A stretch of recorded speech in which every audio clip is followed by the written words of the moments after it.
Have you ever stepped off a plane and just felt happy? Like the air itself is smiling at you? That's Portugal. It's a country painted in storybook colors. Imagine the sun, a big warm orange, melting over the terracotta rooftops of Lisbon. The light here is different. It's cinematic. It makes everything look like it's in a movie you want to be a part of. The buildings are wrapped in these incredible, intricate tiles called azulejos. They tell stories in shades of blue and white. You'll see them everywhere, turning a simple walk into a gallery visit. It's a visual feast before you've even had a bite to eat. Then there's the sound. Oh, the sound. Gentle rattle of a yellow tram climbing a ridiculously steep hill. Soft, mournful notes of fado drifting from a tiny restaurant in the Alfama district. Crash of Atlantic waves against the dramatic cliffs of the Algarve. Cheerful chatter spilling out of a neighborhood cafe. Friends catching up over tiny cups of powerful coffee. This country doesn't just whisper, it sings. You find yourself humming along even if you don't know the words. It's a symphony of everyday life. You've got a front row seat. And the feeling? It's a warmth that goes beyond the sunshine. It's in the people. You'll meet someone, and they'll treat you like a long-lost cousin. They want to share their food. They want to share their stories. They want to share their town with you. There's a generosity of spirit here that's everything. I asked a woman for directions in Porto. She didn't just point. She walked me 3 blocks chattering away to make sure I found the right little bakery. That's not an exception, that's the rule. It's a country that opens its arms and says, "Welcome home." My friend David, who visited last spring, put it perfectly. He said, "I thought I was just going on a vacation, but it felt more like a reunion with a family I didn't know I had." Portugal isn't just a place you see. It's a place you feel. So come on in. The door's open. And trust me, you're going to love it here. Everyone talks about Lisbon. And for good reason. It's fantastic. Vibrant, hilly, beautiful city with a soul. But Portugal is so much more than its capital. It's a whole collection of amazing towns, each with its own personality. Think of it like a family. Lisbon is the cool, artistic older sibling. But then you have Porto, the hard-working, soulful brother up north. It's a city built on granite cliffs, with the Douro River flowing right through its heart. Dom Luís Bridge at dusk with Rabelais boats. The vibe is grittier, a little moodier but so incredibly charming. The people are proud, the food is hearty. Port wine? Now let's go south, to the Algarve. People think of it as just beach resorts, but that's missing the point. Drive a little inland. Find a town like Tavira, Roman Bridge, sleepy, sun-baked plazas. Or head to the wilder west coast to towns like Odisseksi, where a river meets the sea, and surfers chase the perfect wave. These aren't just places to get a tan, they're communities with a rhythm all their own. And don't forget the middle. The heart of Portugal is full of hidden gems. There's Evora, a UNESCO World Heritage Site in the Alentejo region. It's like stepping back in time. You can walk through a Roman temple and then visit a chapel made of human bones. I know it sounds creepy, but it is strangely beautiful and profound. Or go to Coimbra, home to one of the oldest universities in Europe. The students wear traditional black capes. It feels like a movie set, buzzing with youthful energy and ancient history. A traveler I met, Maria from Chicago, told me her secret. "I booked a week in Lisbon," she said, "but after 2 days, I rented a car with no plan. I ended up in a tiny village called Monsaraz overlooking a giant lake. I stayed for 4 days, eating at the same family-run restaurant every night. It was the best part of my trip. That's the playbook, folks. Pick a direction and go. Let Portugal surprise you. Every little town has a story, a special dish, and a friendly face waiting to say hello. Don't just visit Portugal, explore it." Want to feel less like a tourist and more like a friend? It's easy. It all starts with a simple hello. Bom dia, good day. Boa tarde, good afternoon. Boa noite, good evening or night. When you walk into a small shop or a local cafe, say it with a smile. You'll see people's faces light up. It's a sign of respect. It shows you're not just there to take a picture.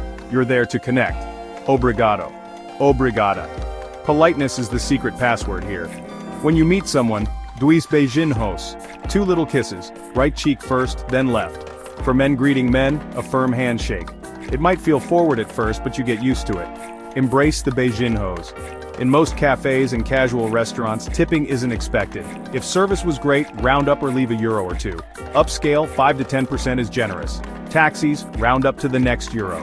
The biggest key to fitting in is to slow down. Lunch can be 2 hours. Coffee is something you sit and savor. By day 3, you might be the person reading a book at a cafe for an hour. It can be transformative. Okay, let's talk about the green stuff. or in this case, the colorful stuff. Portugal uses the euro. Cards are common in cities and hotels but carry cash, especially off the beaten path. That life-changing bakery or tiny fishing village bar, probably cash only. Keep 30 to 50 euros handy. It buys you spontaneity. Skip airport exchanges, use bank-attached ATMs. Multibanco at Millennium BCP, Santander, Caixa Geral de Depositos. Avoid standalone Euronet. Higher fees, worse rates.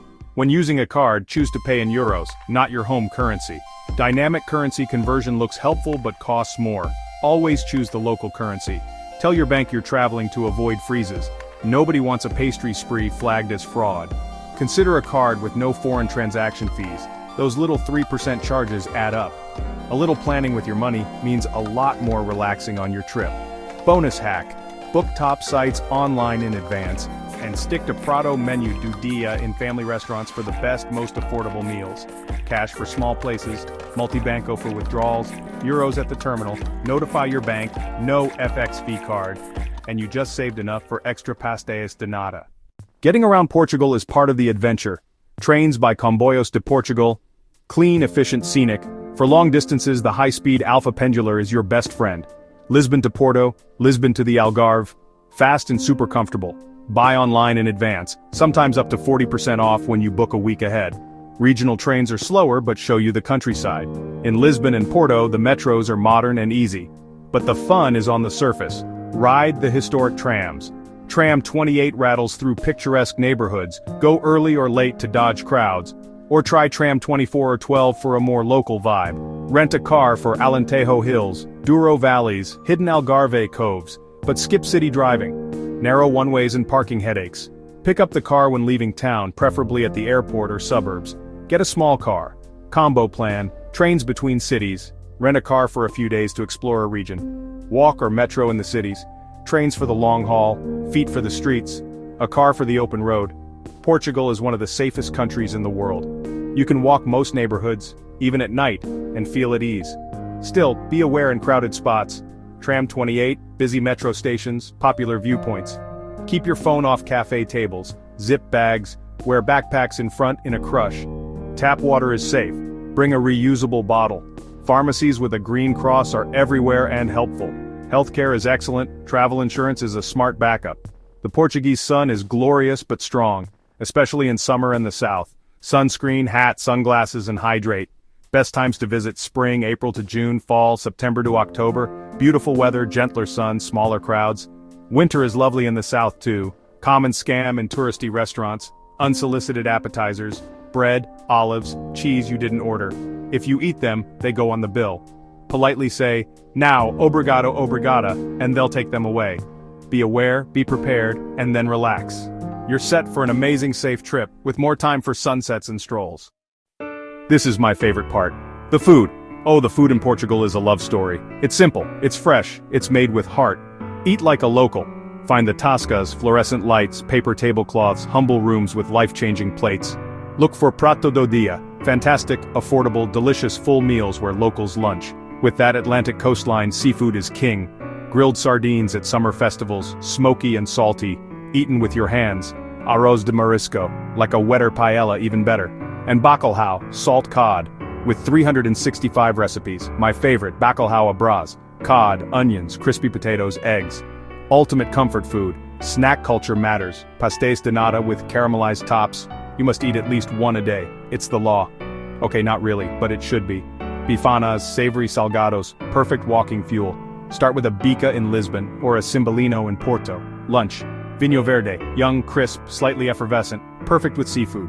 Evenings, port in Porto or a robust Alentejo red. A traveler told me, "I asked the waiter what would you eat?" Every time, never a bad meal. That's the secret handshake. Trust the locals. Portugal is a paradise for digital nomads. Great weather, affordable living, fast Wi-Fi, but most of all the lifestyle. Work a few hours in the morning, long leisurely lunch at a tasca, a book, a sunset. Work to live, not live to work. It changes your perspective. Tips: explore Portugal's digital nomad visa, join meetups, don't stay in a tourist bubble, learn a few phrases, shop local markets, become a regular at a neighborhood cafe. So what's the secret to unlocking the real Portugal? Show up with an open heart and an empty stomach. This is a country that rewards curiosity. Slow down, look around. Truly taste what's in front of you. Don't overplan. Don't try to see everything in a week. Instead, linger. Go back to the same cafe. Let the owner know you. Get lost on purpose. Portugal isn't a checklist. It's a conversation. Stop planning. Start listening. The stories here are a menu. Suggestions. The real meal is the one you create. Your moments of wow, I'm really here. Saudade. That beautiful longing. And now it's your turn. The table is set. There's a seat waiting for you. Ready for your Portuguese adventure? Like, subscribe and comment below with your most meaningful Portugal moment. Your story could be featured next. Stay tuned to Go Globetrotters Travel for more unfiltered playbooks. Next up, Thailand.